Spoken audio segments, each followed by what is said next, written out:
Hello everyone, and thank you very much for joining WHO press conference on COVID-19. Today is June 19th, and tomorrow is the World Refugee Day. Today we have a great honor to have with us Mr. Filippo Grandi, who is the United Nations High Commissioner for Refugees. We also have, as always, Dr. Tedros, WHO Director General, Dr. Maria Van Kerkhove, who is the technical lead for COVID-19, and Dr. Mike Ryan, who is the head of WHO Program for Emergencies. We will have some other guests that will be announced as we start with opening remarks. I will just remind journalists who are watching us on Zoom that you can listen simultaneous interpretation in 6 UN languages plus Portuguese plus Hindi, and this is thanks to our interpreters who are here with us, and we would like to thank them as well for being here. I will give floor now to Dr. Tedros for his opening remarks. Thank you, Tariq. Thank you. Good morning, good afternoon, good evening. The pandemic is accelerating. More than 150,000 new cases of COVID-19 were reported to WHO yesterday, the most in a single day so far. Almost half of those cases were reported from the Americas, with large numbers also being reported from South Asia and the Middle East. The world is in a new and dangerous phase. Many people are understandably fed up with being at home. Countries are understandably eager to open up their societies and economies. But the virus is still spreading fast. It is still deadly, and most people are still susceptible. We call on all countries and all people to exercise extreme vigilance. Continue maintaining your distance from others. Stay home if you feel sick. Keep covering your nose and mouth when you cough. Wear a mask when appropriate. Keep cleaning your hands. We continue to call on all countries to focus on the basics. Find, isolate, test, and care for every case. Trace and quarantine every contact. As the pandemic gathers pace, it's the most vulnerable who will suffer the most. All countries, rich and poor, have populations who are vulnerable to a higher risk of severe disease and death. Tomorrow is World Refugee Day, an important moment to highlight the risks of COVID-19 for some of the world's most vulnerable people. Refugees are particularly at risk of COVID-19 because they often have limited access to adequate shelter, water, nutrition, sanitation, and health services. Over 80% of the world's refugees and nearly all the world's internally displaced people are hosted in low and middle income countries. WHO is deeply concerned about the very real and present danger of widespread transmission of COVID-19 in refugee camps. Beyond the health threat posed by the virus, COVID-19 is also exposing many refugees to even more severe hardship. A report published today by the International Red Cross and Red Crescent movement shows that about 70% of refugees surveyed in Turkey reported having lost their jobs since the start of the pandemic. We have a shared duty to do everything we can to prevent, detect, and respond to transmission of COVID-19 among refugee populations. Public health measures that reduce transmission of COVID-19 require strict and sustained implementation. This is difficult to achieve in refugee camps where the public health situation is weak. It's an honor to be here today with my brother, Mr. Filippo Grandi, the United Nations High Commissioner for Refugees. UNHCR's primary purpose is to safeguard the rights and well-being of refugees. WHO's mission is to promote health, keep the world safe, and serve the vulnerable.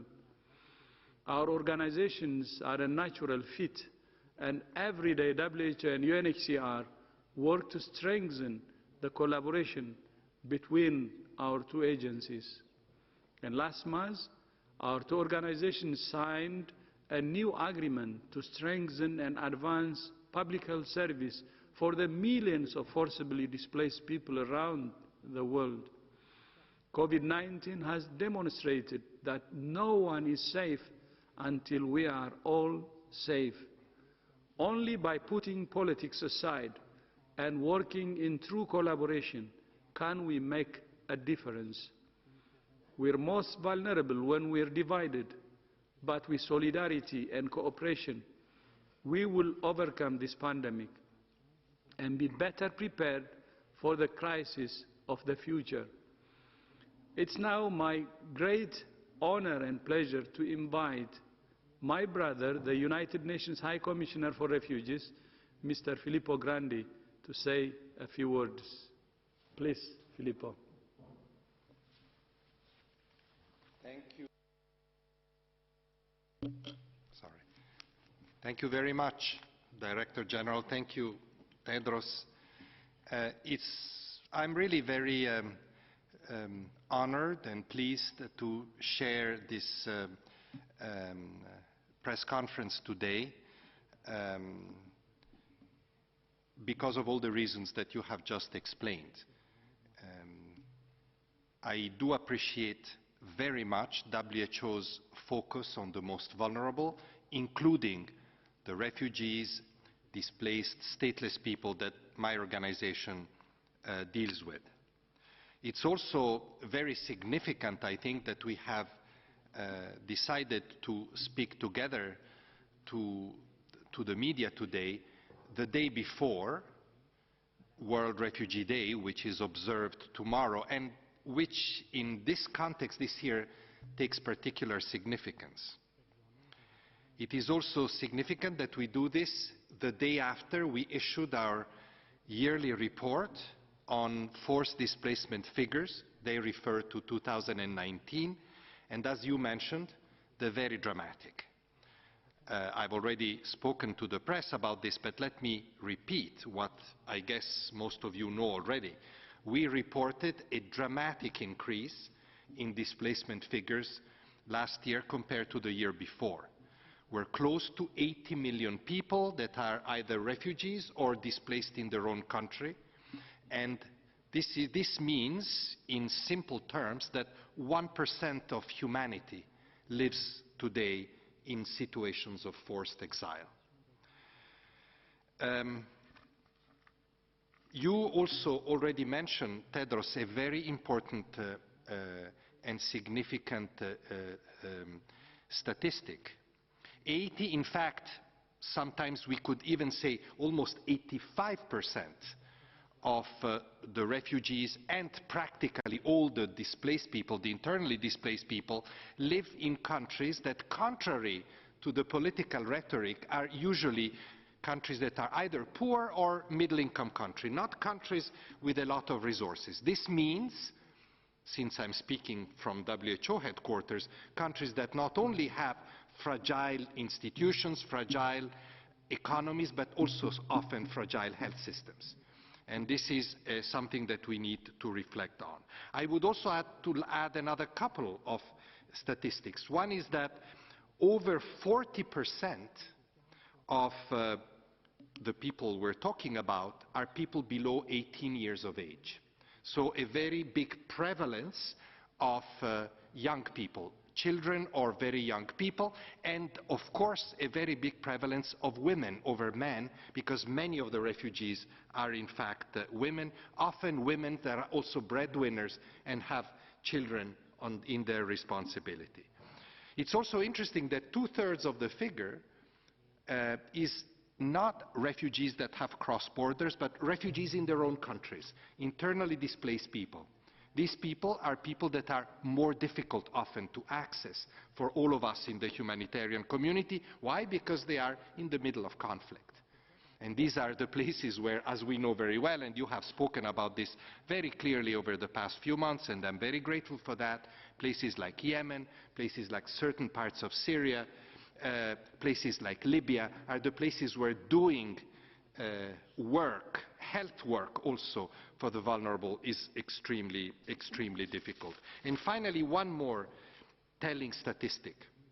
The figure we reported yesterday is about double the same figure 10 years ago. So in 10 years, the figure of forced displacement have doubled. What does this mean? This means that the space, the opportunities for solving forced displacement are receding. We estimate that in the 90s, about 1.5 million refugees and displaced went back every year in operations of voluntary repatriation. We're down to less than 400,000 a year that avail themselves of these opportunities. This means that, as I've said many, many times, and yesterday I was invited also to brief the Security Council on this, we are living in a world in which making peace is becoming very difficult. New conflicts emerge and add themselves to old conflicts, like in Afghanistan, like to an extent in Somalia, despite improvements, and other places where conflicts continue to displace people and inflict suffering on civilians. A few more words just to say that on this situation, we now have the additional complication of the pandemic. So I won't speak about the pandemic because, of course, the experts are here in WHO, but I would like to add a few points to what you already said. Though we have not seen, or not seen yet, I should say, major outbreaks where we feared the most, in large concentration, in refugee camps traditionally, like in Bangladesh, for example. We've seen cases, we've seen some small outbreaks, but not the catastrophic outbreaks that we were fearing at the beginning because of the lack of social distancing, the lack of water and sanitation facilities, and so forth. I think this is also due to the fact that in many of these situations we had time to prepare. And there is where our cooperation with WHO has been invaluable, because it is WHO, and I want to stress it, and many of my humanitarian colleagues can say the same, that has provided us throughout these difficult months with leadership and technical guidance, without which we would not have been able to achieve whatever we have been able to achieve. So it's for me also an opportunity to thank the Director General and to thank WHO staff worldwide for the support that you have provided to us in these very, very difficult months. But of course, we hear what WHO keeps telling us. We need to maintain that vigilance high in those situations. And remember, the majority of refugees and displaced are actually not in refugee camps. They are in communities, and those communities in some places have been devastated already by the pandemic. I'm thinking of Latin America, where 17, 18 countries host more than 4 million Venezuelans on the move. I'm thinking of many urban centers in Africa that are host to large refugee populations. I'm thinking of Afghans in Pakistan and Iran that share facilities and accommodation with communities that have been impacted very severely by COVID. And throughout these situations, what worries us, and perhaps at this point, from our perspective, even more than the health impact, is the impact on livelihoods. Refugees and migrants depend essentially on daily wages, on very fragile income, on that informal economy which lockdowns eliminate very quickly. So a lot of the jobs of the very thin livelihoods on which refugees depend have already disappeared. And this is causing enormous vulnerability on people that depend on these incomes. Vulnerabilities that translate also into health vulnerabilities, because in many places to access health facilities costs money, which is not there anymore. I would like to make a final comment. The key issue that we have been impressing on governments is that refugees, displaced people, other people on the move, must be included in national health responses. And this is again an area in which we have cooperated very well with WHO. I have to say that in most countries this has happened. There was a clear understanding that if you excluded this population, it would be actually a liability for the rest of the population as well. So I want to thank all governments for having done this. The next campaign for inclusion will be tougher, and it is inclusion in social and economic responses. That will be more difficult to include refugees and displaced people. It will be more difficult economically because it costs a lot of money. It will be difficult politically in many countries, but I want to use this forum to appeal to states to think of that. I've reached out already, we've reached out to the World Bank, to the International Monetary Fund, which are putting in place rescue packages for fragile economies, to tell them, take into account when you plan this with governments that some of those states have the additional responsibility of hosting large refugee populations. And I have to say that both the IMF and the World Bank have been very responsive on that. So thank you very much. I can only conclude by echoing what the Director General said.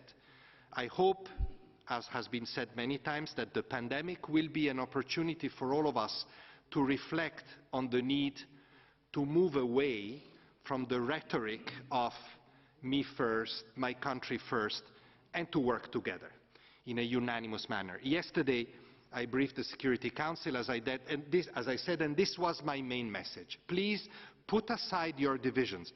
As the DG said, let's depoliticize these issues. This is valid for the pandemic, and this is valid also in dealing with refugee and migration issues. Thank you very much, Dr. Tedros.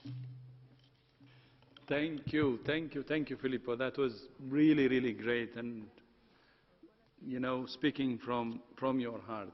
And I really enjoyed your speech and your passion. Thank you so much. And today, we're also honored to be joined online by two WHO colleagues who are working with refugees. First, I would like to introduce Dr. Iman Shankti, WHO's representative in Lebanon. As you know, Lebanon is a country of 6 million people, of which 1.5 million are refugees, mainly Syrian and Palestinian. There are also more than 500,000 migrant workers. Dr. Iman is currently leading the overall response to COVID-19 in Lebanon. Dr. Iman, you have the floor, and assalamu alaikum to you. Thank you so much for giving us the chance to brief you on Lebanon, and thank you, Mr. Grandi, also. As you said, DG, Lebanon is hosting more than 1.5 million refugees and 500,000 migrant workers, which is around 30% of the total population. And this is one of the highest percentages in the world. The outbreak in Lebanon, we can still say that it is so far under control. We still have cluster of transmissions. We do not have wide community transmission. The COVID-19 advent had really coincided with a very difficult period for Lebanon. We have a severe, unprecedented financial crisis. And also this has been topped up by political insecurity, civil unrest, which has started in October 2019. This has all resulted in a competition for the very scarce resources and employment, which is quite fierce. And also there has been a rise in collective anxiety in Lebanon. The threat of COVID-19 and the lockdown measures all are favoring inequities in access to health, a fact that WHO and partners has been working diligently together with UNHCR, UNRWA, UNICEF. We have all tried through the intensive social mobilization and large-scale awareness interventions to address this very early in the outbreak. Looking at some of the alarming figures that the refugees are facing due to the impact of the civil unrest and the COVID-19, there has been a sharp drop in access to vaccination. which is estimated around 50%. And this is due to financial hardship, but also due to the lockdown. There has been an overall drop in the utilization of primary healthcare services, which amounts around to 47%. The admissions to hospitals also decreased to around 30%. There has been an increase, a significant increase in the child labor estimates. And also, some of the recent figures or reported estimates that the caregivers, 63% of the caregivers have reported that they didn't have enough food for the last 2 weeks. The rise of domestic violence, and this is something that we have been monitoring on the ground together with UN Women, UNFPA, and National Commission for Lebanese Women. We are looking at monitoring trends around gender-based violence among the host community and also among refugees. And we can see that there's a sharp rise in this. We have been compiling this on a monthly basis, sending out gender alerts. This was used to brief governments, UN, and also to impact the advocacy for programming for the refugees. WHO, UNHCR, UNDP, UNICEF, UNRWA, IOM, civil society organizations, and others, we're all aware of the triple crisis that Lebanon is facing. That's why when we started the planning the response, we planned it across the 8 global pillars. The support had short and medium and longer term interventions. It was geared towards reinforcing the country health system resilience, but also supporting access or continuing care and also access to COVID-19. There was a special emphasis on access to care for vulnerable populations, specifically the refugees. For example, to ensure equity, we kept saying that we need to apply what applies to Lebanese applies to the whole population in Lebanon. So this is something that was quite important for us, that we adopted a one national health preparedness and response plan. This was developed and it's in implementation right now. The same standards, the same rules applies to all, whether a refugee, a migrant, or a Lebanese. Also, I would like to highlight a success story which was started 2 weeks ago with UNHCR. When we started testing of refugees, we developed a national testing strategy.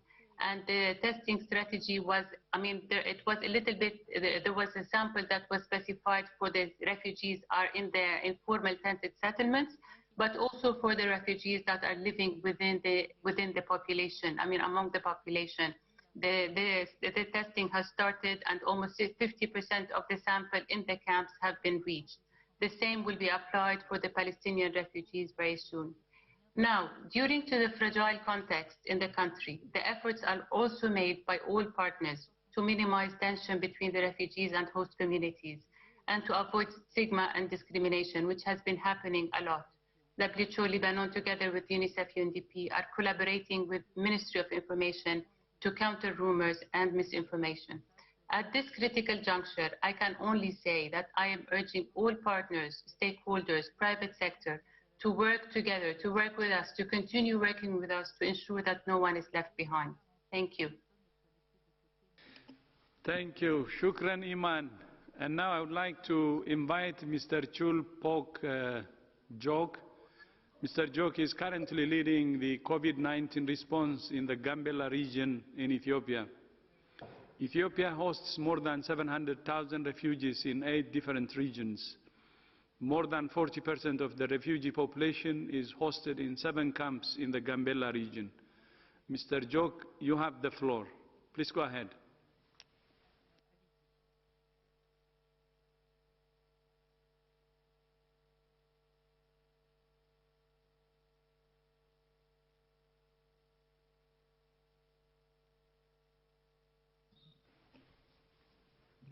Can you please unmute? Probably. Thank you. Thank you. The freedom for me to join this. Okay. Do you hear me now? Yes, yes, we can hear you. Please proceed. Okay, thank you. Thank you for introduction to Dr. Tedros. I think it's a very good time for me to meet you today. I wish I could check in with you as we deferred almost many years back. Coming to the issues, Ethiopia has a population of more than 100 million, and as Dr. Tedros said, it hosts more than 750,000 refugees in different camps in different regions. Gambela hosts almost half of the refugees in Ethiopia, and Gambela has a population of 500,000 that hosts more than 300,000 refugees in 7 refugee camps. At the moment, we have almost 8,000 refugees in the border waiting for resettlements. So we can see that you can imagine that it's a huge, really is a huge impact for the COVID-19 response planning. In Gambela, we have 5 hospitals and 28 health centers serving the host communities, and 14 health facilities that are housing the refugee camp. We can see that we don't have capacity to, to manage the case if COVID-19 continues spreading across the regions.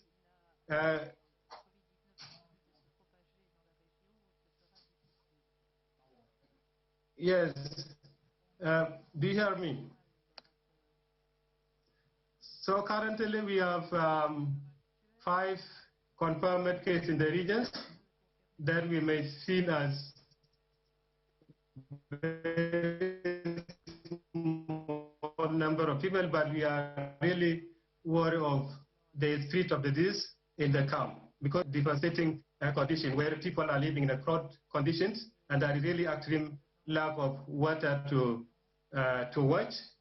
And you know that there are cross-border, illegal cross-border of people coming from South Sudan to the camp. So which is really worrisome for the spread of the disease. So currently the WHO is working with HARA, the Ethiopian government refugee agency, together with UNHCR and other agencies and partners, just trying to prevent the spread or trying to prevent the entry of the COVID-19 to the camps. And we are trying by just strengthening the screening and taking, strengthening the surveillance system in the refugee camp to find the cases.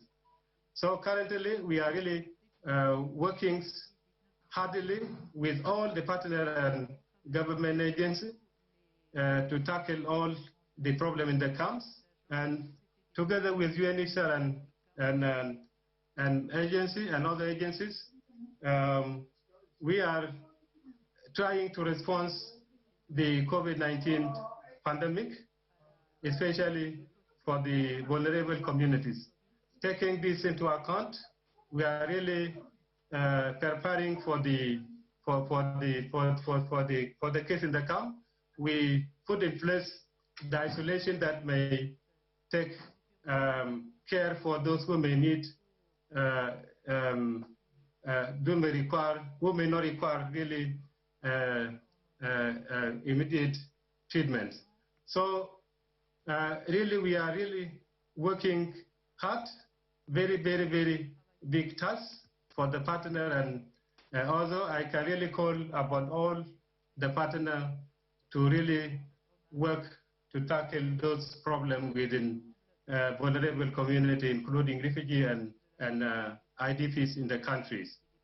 Saying this, I really thanks you to invite me today to join this press conference to express really the refugee situation in the region. We are really working together with all the partners, and personally I would like to say refugees are really our brothers, our peoples, where we can work to see their problem, and we can be with them together in this COVID-19 response.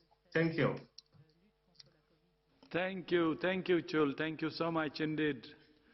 And I can understand in what situation you're serving, and thank you so much for your commitment in a place where, we need committed people like you. So our appreciation and respect to you and your colleagues.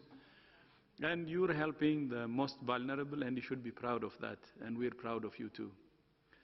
Tariq, with that, please, back to you. Thank you, and we all join, I think, our thanks to Mr. Jark and Dr. Iman for their work they're doing. Also thanks to Mr. Grandi for his opening remarks on this very important topic. We will now open the floor for questions. I will remind journalists that you can ask questions in 6 UN languages plus Portuguese, and we will try to be concise and take one question per person. And we will start with Gunilla van Hol, who is our Geneva-based colleague here working for Swedish media. Gunilla? Yes, can you hear me? Very well. Good.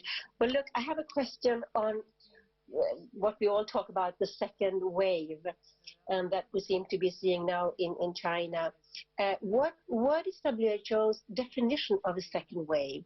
Are we talking about when we have, 10 cases or 100 cases, when we have a cluster, when we have several countries? And what do you recommend countries to do if we have this second wave? I'm thinking especially about Europe, where we had strict lockdowns and they feel like we cannot afford to go back to that kind of situation.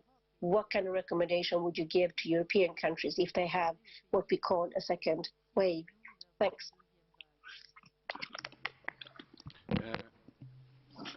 Thank you. That's a lot of questions inside a question. And important issues at hand. I think there is no specific definition of a second wave. But let me explain it like this. What we will see sometimes with viral diseases is they pass through a community like a wave passing through, and it passes through and ends. So you end up with a number of cases rises and it falls down to a very low or undetectable level, and there's a period of time in which there's very low or no activity. And then the disease returns in a large wave. And that's what we see with seasonal influenza every year. There is a different concept when many countries are facing now, when they've come off the peak of the first wave, but they haven't reduced the disease down, and they're in a steady state where they're struggling to reduce the incidence of the disease, and then they get a second peak. In other words, community transmission continues to occur, but at a lower level, which you do not get down to the very low levels, and then you experience a second peak within that first wave.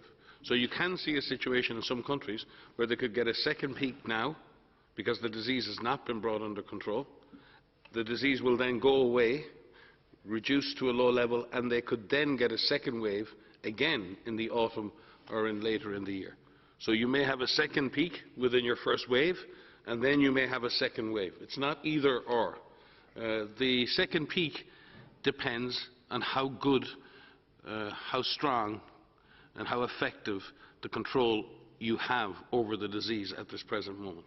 If you start to experience a second peak, then the chances are that the disease is spreading in a way that you have not got full control over that. Now, there is a phenomenon, and we've seen this phenomenon in many countries, that as countries have got better at testing, sometimes the number of cases being detected goes up, and then it's difficult to determine, is an increased number of cases due to more testing or more disease? And it's very important at that time to look at things like hospitalizations and deaths. If you start to see your hospitalizations going up, that's not because of testing. If you start to see the number of people dying going up unexpectedly, that's not because of testing.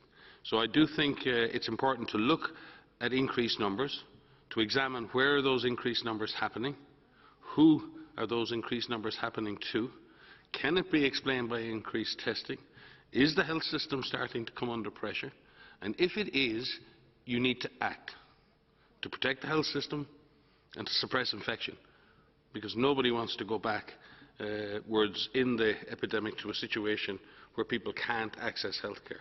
Now, there are many countries potentially in that situation, and that's why the Director General has been very careful, Maria and many of us at WHO, to advise our member states that exiting lockdowns must be done carefully, it must be done in a stepwise manner, and it must be done and driven by the data.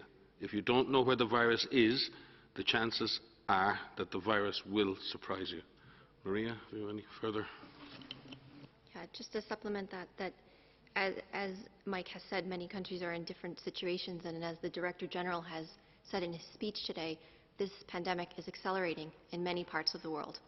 And so while we have seen countries have some success in suppressing transmission and bringing transmission down to a low level, every country must remain ready.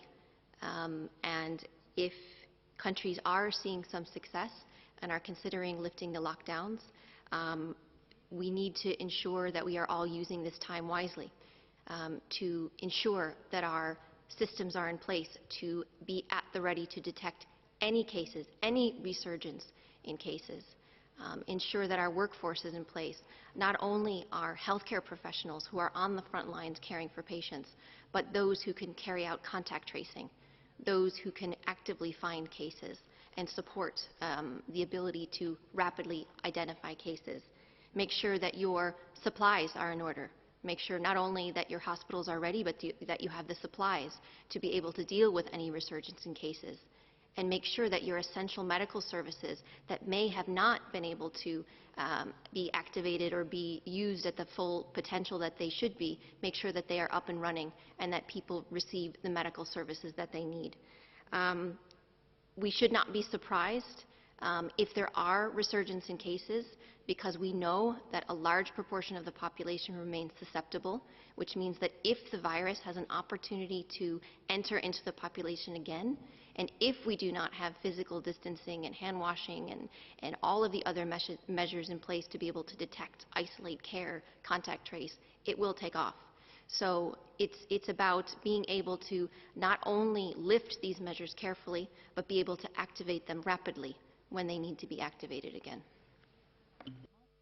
Sorry, I think we, just in terms of a complete answer, and I think it's important for precision, having a cluster of cases does not mean a second wave. So if we take an example of our colleagues, our friends in Germany, and sorry if I pronounced this incorrectly, but in Gütersloh, there has been a cluster of cases. That's involved a number of positive individuals. 1/3 of those tested has been positive, 7,000 contacts identified and in quarantine. Schools and the childcare in the area have been closed. But in doing all of that, the German authorities hope to avoid a larger lockdown. So what German authorities are doing is a targeted intensification of testing. They're doing smaller measures aimed at suppressing infection. They're trying to limit that geographically and in terms of its impact, and then wait and see, does that work? And if that works, then keep doing that. And they may have to add more measures. They may be able to take some of those measures away. So I think what we really want to see is that agility, that ability to use data, to use investigation, to use testing, to use physical and social measures in an agile, adapted, in a sensitive, empathic way, where you're doing the absolute minimum you need to do to suppress the infection, or the maximum you need to do with the minimum disruption of society. And I think there are good examples like that. I think our colleagues in Beijing as well are mounting a very large-scale response in Beijing in an attempt to prevent that getting out of hand. And we've seen the same in Korea, we've seen the same in Japan, an approach to rapid detection, description, investigation and suppression of clusters. Because that's what you get at the end of your wave. You get a few cases occurring and then a super spreading event or something happening where there's a large amplification of disease. And when that happens, you want to avoid that first amplification turning back into community transmission. And what we've seen in the pattern, and we've said it before, we have sporadic cases here and there. They lead to clusters of infection. Sometimes within those clusters, super spreading events because of indoor gatherings or because of some special risk factor. And then those specific clusters have been associated then with reseeding at community level and then more intense community transmission picking up. There is a sort of sequence of events here. So when you start to see a cluster now in the absence of disease, when you're down to a very low level of disease and you see a cluster, you have to jump on the cluster. You have to take the cluster seriously because you want to avoid that second peak. You want to avoid going back into community transmission. So using our tools in a more precise and agile way is what we need to do if we want to avoid the blunt instrument of lockdown. which we all need to avoid if we can, because of the deleterious social and economic consequences. But if you have full-blown community transmission and your hospitals are overwhelmed, then you have no option again. So we need to give ourselves options, we need to give ourselves choices, and the only way we give ourselves choice is to react quickly. React quickly to the clusters, investigate, suppress infection, limit the measures, and then avoid going back into the more destructive measures as a last gasp attempt to shut down community transmission. Many thanks, Dr. Ryan and Dr. Wankekho, for this detailed answer. So we will try now to go to India, where we have Nidhi from India TV. You would need to unmute yourself, Nidhi.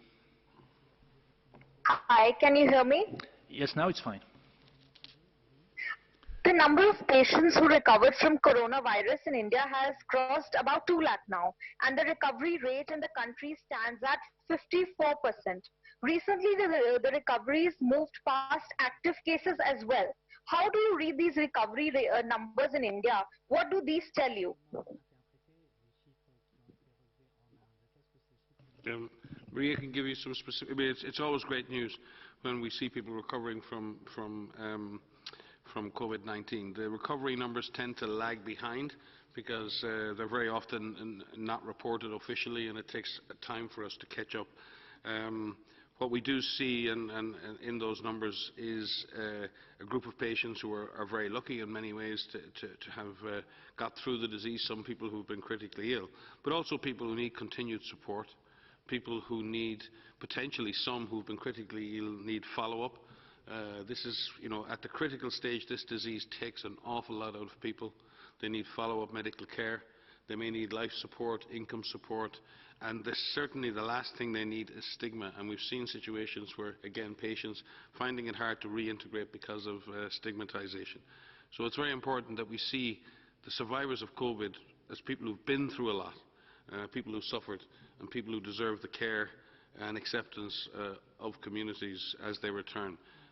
COVID survivors are a symbol of hope for all our communities, and we hope that in India they will provide that symbol for further efforts to control the disease. We're also obviously seeing some interesting and useful therapies emerging, and trying to ensure that patients who need it get medical oxygen, get access to the drugs and standards of care that they deserve. So yes, it's good to see that. There's nothing particular you can read into recovery rates, but I'll ask Maria to maybe speak about that in terms of epidemiologically what it means. Thanks, Mike. Yes, so we are seeing a large number of recoveries, and we expect to continue to see that. If we look at the breakdown of severity that many countries are seeing amongst the reported cases, there will be recoveries. But what we're trying to do through our clinical networks and through our collaborations with clinicians and medical professionals all over the world is really to understand what recovery looks like. So even in mild patients, who didn't necessarily require hospitalization for care, they are still seeing some lingering effects. And we're really learning what those lingering effects look like. We're hearing people feeling quite tired for quite some time, still feeling a little bit out of breath if they need to walk upstairs or walk up hills. And so we need to better understand that so that we know what kind of long-term care are required. Those individuals who have had severe disease, who've been either intubated or on ventilation and required more advanced care, they may have some longer or more severe effects going forward. But again, we're working with the clinicians to find out what does rehabilitation look like amongst those that have recovered. But as Mike has said, the fact that we're seeing so many recoveries is a sign of hope. We want to ensure that anyone who is infected with COVID-19 receives the care that they need to prevent them from advancing to severe disease, but no matter what level of disease they have, to ensure that they're cared for even after they recover and they leave hospital. Next question comes from National Geographic. We have Gabriela Di Bella with us. Gabriela?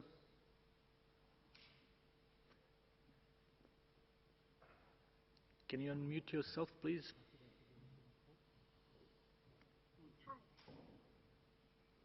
Hello? Hello? Yes, we can hear you now. Hi, can you hear me now? Yes, now it's fine. Well, first I'd like to thank you for all your work. And in Brazil, we also are seeing a really big explosion of cases of severe respiratory syndrome. And I would like to know how the WHO organization is looking at this picture and if you're evaluating these numbers too when you look to the country, and if this is happening too in other countries. And thank you.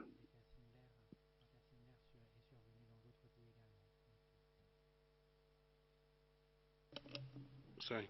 Yeah, I think I've said this before. Our team in our American regional office, the Pan American Health Organization, have working very, very closely with authorities in Brazil at both federal and at state level. I think in the last 24 hours we've had, again, over 22,000 cases from Brazil and over 1,230 additional deaths, and covering all of the federal units in Brazil. The highest reporting federal units are still Sao Paulo, Rio de Janeiro, Rio Grande do Norte, Espírito Santo and Pernambuco.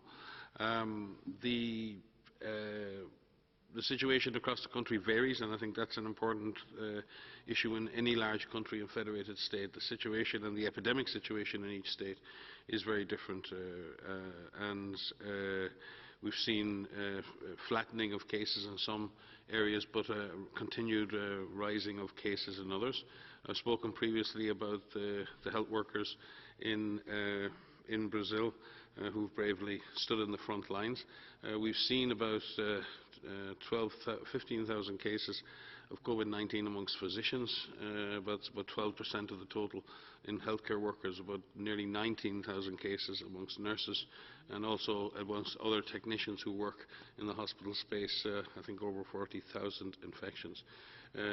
Healthcare workers represent over 12% of the cases, of all COVID cases in Brazil. So these are a very brave, courageous group of people who've stood on the front line and served the people of Brazil with great courage and professionalism over the last number of weeks. The intensive care capacity around the country continues to cope. I've said previously that some intensive care units in some areas have come under pressure, but the system continues overall to be coping.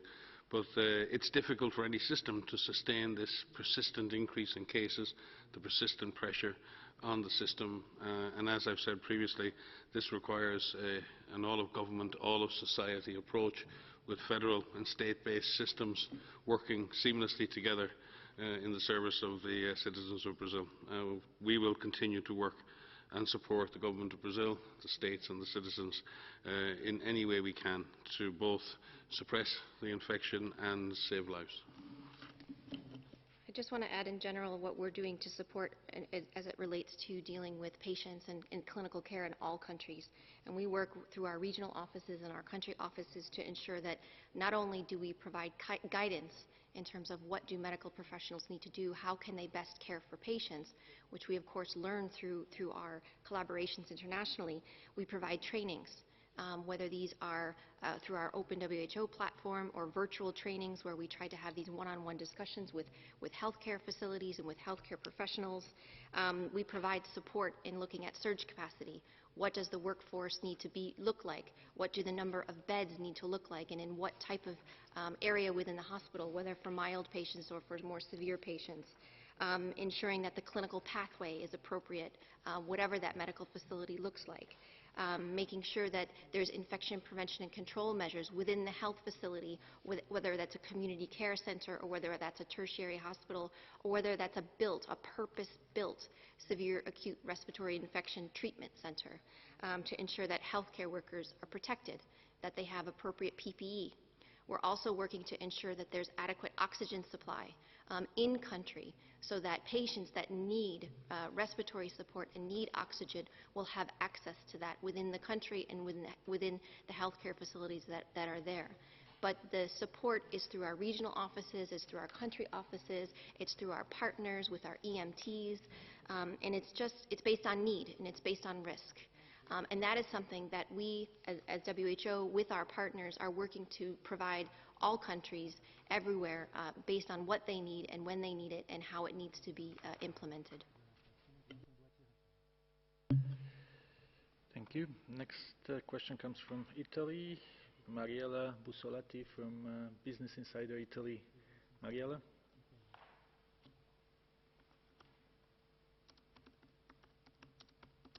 Can you hear me? Yes, now we can. Okay, thank you. I just would like to know the technical details on the measure you are adopting inside the refugee camps to stop or, keep the COVID lower. Thank you. Thank you. There are the most important measure that we demand, that we request actually to governments, is to ensure that whatever measures are taken for the national population include also refugees. So, and this is where we work very closely with WHO, because WHO has access to ministries of health, and this is where our partnership is particularly valuable. Now, many governments, most governments have done this already, as I said earlier, but many governments require additional assistance, in particular when population are additional to their national population. And this is where we have mobilized again with WHO's support and assistance, medical supplies, PPEs, whatever is needed to help governments set up those responses. In particular, where there are large refugee camps and you do have to set up, say, for example, quarantine or isolation facilities in a refugee camp. Clearly, we have then worked specifically with governments to do that in those situations. We have worked very much in other areas as well, especially, again, when there are large refugee concentrations. For example, in improving water supplies, which are so crucial, in improving sanitation systems to ensure that there is better hygiene. Often these are very overcrowded situations. We have worked, extremely important as well, on another track, again with WHO, public information. I think we have all learned, all of us, including people like me who are not experts like those people with whom I'm sharing this table, we have all been listening every day to the advice provided by the health authorities or by WHO on how to try to prevent the spread of the pandemic. Washing hands, keeping social distancing, not congregating in large clusters, referring to doctors when we have symptoms, etc., etc. So all of this was necessary also for refugee communities, often in different languages because they don't speak the language of the national population, of the nationals. So this is another areas in which we have been working very hard. So these are really the main areas in which we have been cooperating with WHO, but very importantly with governments that are hosting those populations. And may I supplement, Philippe, again, with huge thanks to HCR, to colleagues in UNICEF, Red Cross and local NGOs. If we use just a particular example where we've all had concerns and worked together very effectively, we have the Rohingya refugee situation in Bangladesh with approaching 1 million people there over a long period of time.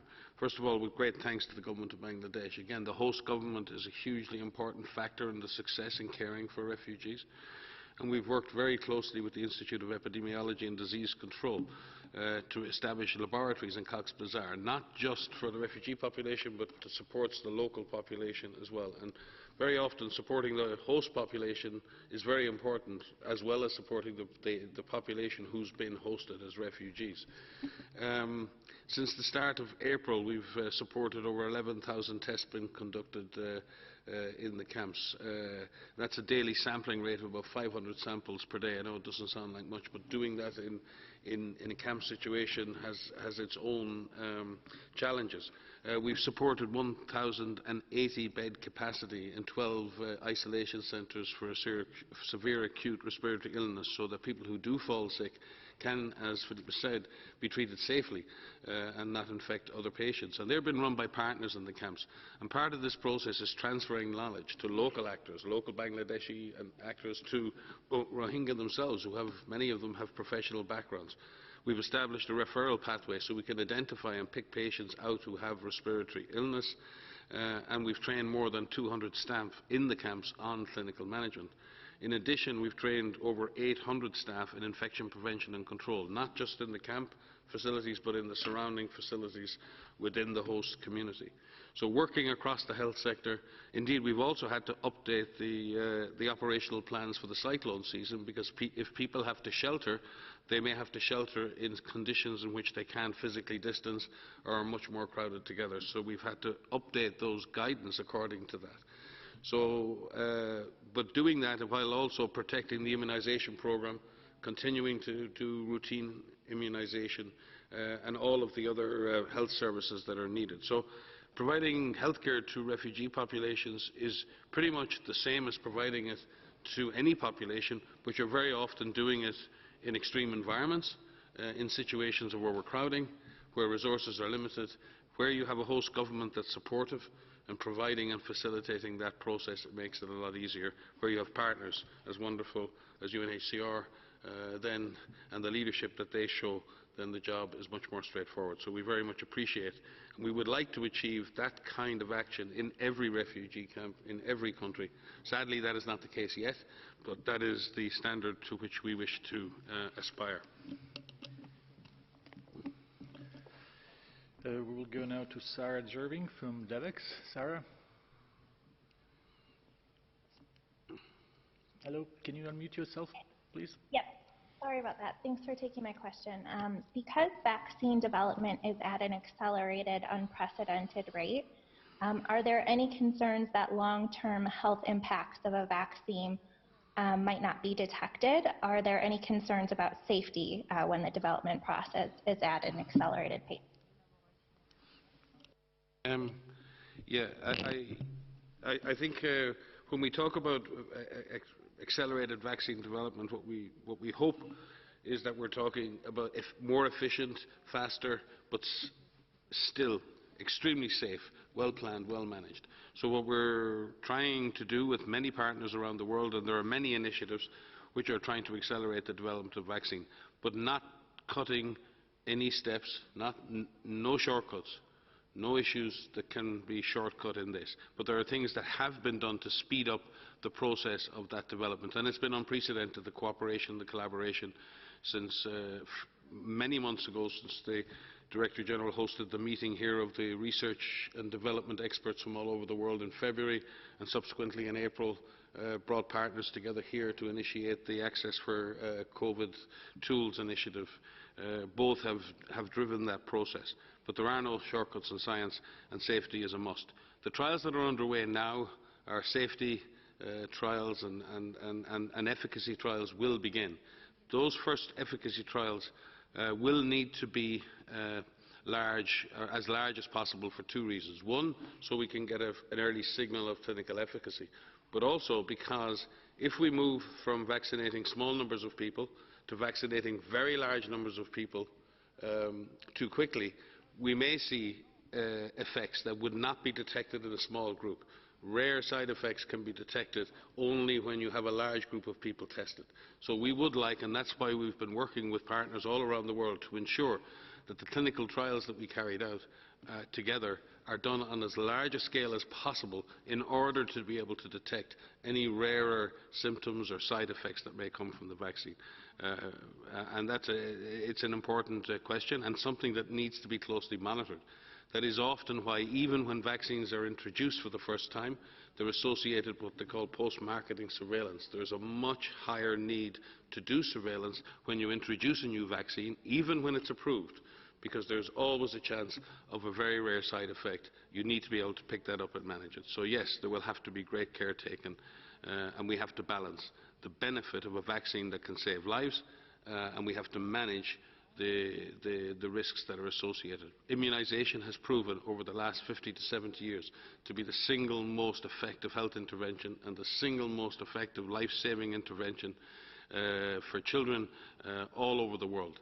And we hope, as we go through this process, that we will together find a safe, effective and affordable vaccine that will save lives in the coming years. I would like to add to that. Safety for WHO is very central. And if you remember when we had the publication on hydroxychloroquine some weeks ago and the safety problems that was reported then, we temporarily suspended the solidarity trial immediately because safety comes first. And with vaccines, the same thing. If a safety issue is raised, then we have to take action immediately. But before then, whatever safety precautions should be taken under the trial or the studies with regard to safety should be considered properly. That's one. And then the ACT accelerator that Mike said that was launched in April 24 was one, to accelerate the development, and second, to ensure access, equitable access to the vaccine, and for those, the vaccine to really reach everywhere, and those especially who needs it. So you have both components. But although it's not impossible to find a vaccine, it's very important to understand that it's going to be a very difficult journey. And we have to understand that. As you know, there is no known vaccine against any coronavirus so far. So if a vaccine is discovered, this will be the first vaccine for coronavirus. So you can imagine how difficult it could be when you are searching for something first. And the second issue with the vaccine is as we said earlier, the safety issue which you said, and the safety issue should be assured. But more importantly, once you have the product, it should be accessible.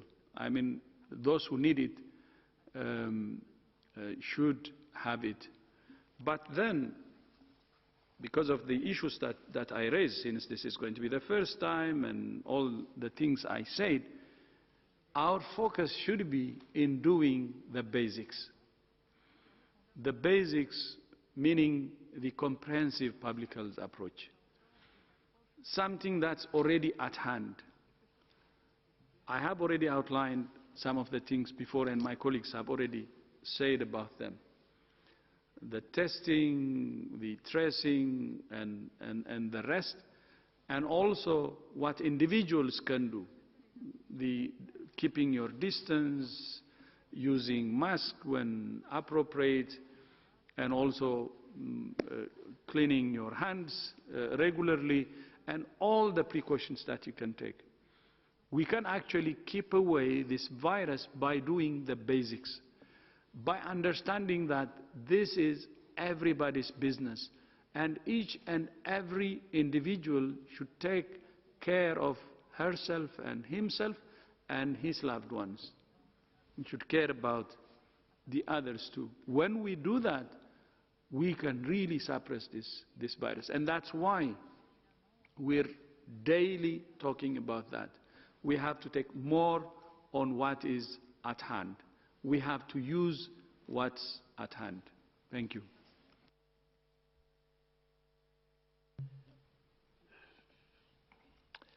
Next question comes from Reuters. We have Stephanie Nebehay.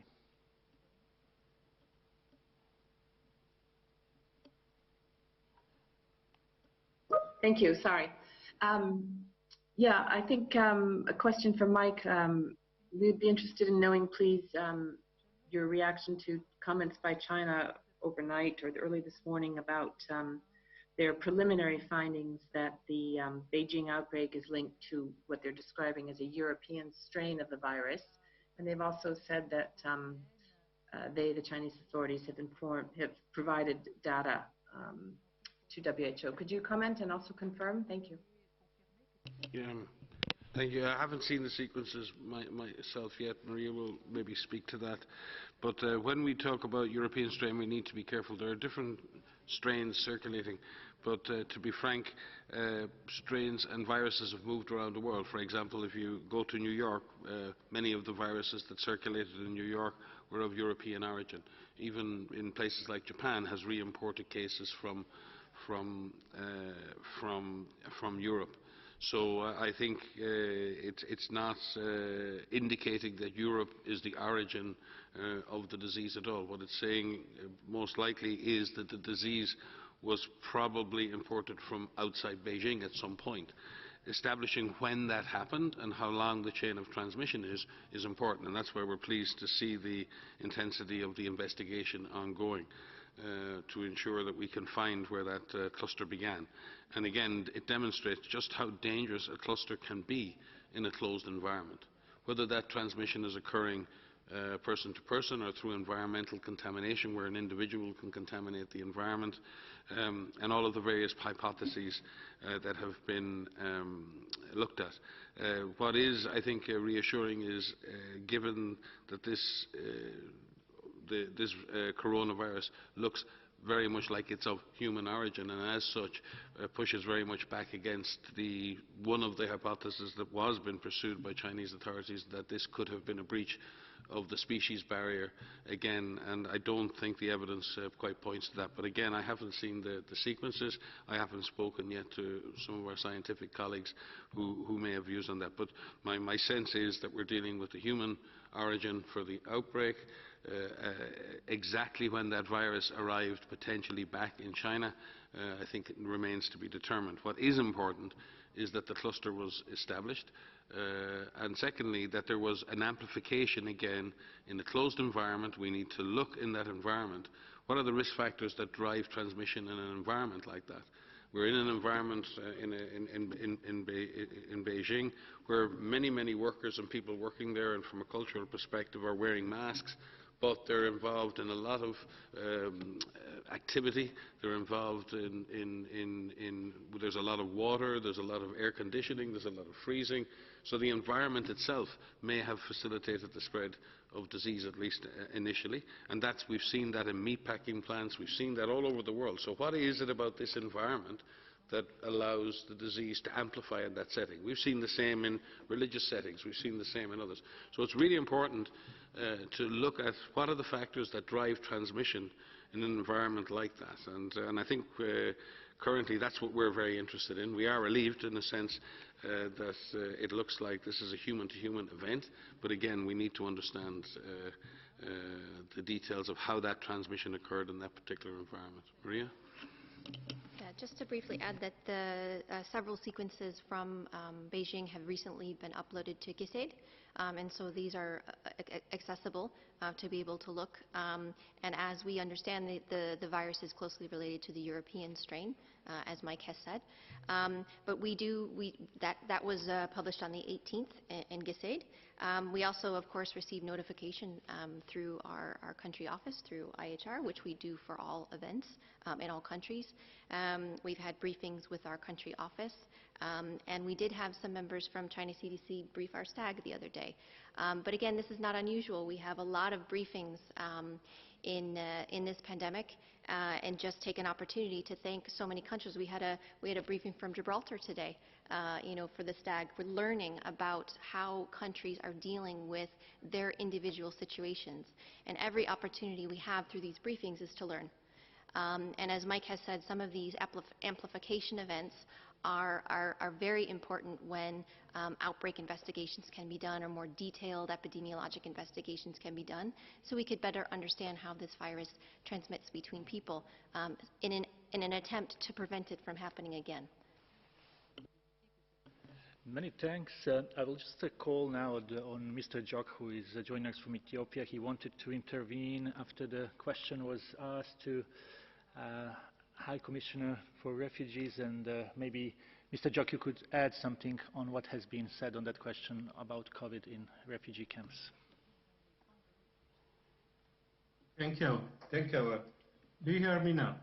Yes. Yes, thank you. I just want to subsidize what is already answered by UNHCR Commissioner. Just to share the experience, what we are doing in Gambela in relation to how we can prevent outbreak in refugee camp. Currently in Gambela, we have a comprehensive plan, EPRT plan for both, host community and refugee. And we have all the coordination platform that is inclusive for both refugee and host community. And we have only one treatment center now in Gambela that is ready to receive cases for both host community and refugee. And as we said, we are now preparing for the worst case scenario in refugee camp in case cases are increasing in refugee camp. We are preparing now just to treat just mild cases in refugee camp in case cases are increasing in refugee camp. And as we said, most of the partners now are engaging in IPC watch and risk communication and community engagement in refugee camp, just to prevent this one. Besides the strengthening of surveillance to really detect the cases. This is what I want to subsidize, just to share what we are doing. As UNHCR said, when the government is committed to include this one, I think the communication, the spirit of the virus in the camp can almost be limited as what we are doing in the host community. Thank you. Thank you very much, Mr. Jok, and good luck with your work. We will conclude this press conference here. I will let Mr. Grandi and Dr. Tedros maybe to say goodbye as well. From my side, just to let you know that audio file will be sent to you shortly, and the transcript will be available tomorrow, and wish everyone a very nice evening. Dr. Tedros, Mr. Grandi, maybe?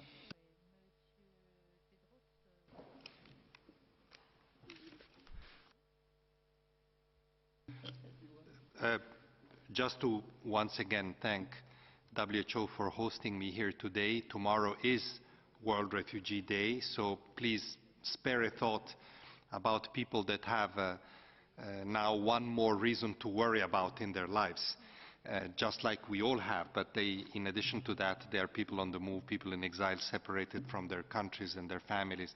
So I really appreciate this attention on this particular vulnerable group. If I may also add one point, Mike earlier made a very important point. He stressed that whatever we do in refugee camps, in refugee situation, is also directed at communities hosting refugees. This is extremely important. We can't create differentials or different situations, because another risk that a pandemic, as we all know, might generate is further stigmatization of people that are not mainstream in that community. So I think it's very important that we also pay attention to that particular effect of the pandemic. Thank you very much. Yeah, thank you, Filippo. Thank you for joining us. And tomorrow is a refugee day, and I hope it will be a time to also reflect on how we can support our brothers and sisters who are living in such a difficult situation. And with that, thank you for joining, and bon weekend. See you on Monday during our regular presser. Thank you. And thank you also for joining us, Mr. Jok, and our greetings to our colleagues there. Thank you. And Iman, of course. Shukran.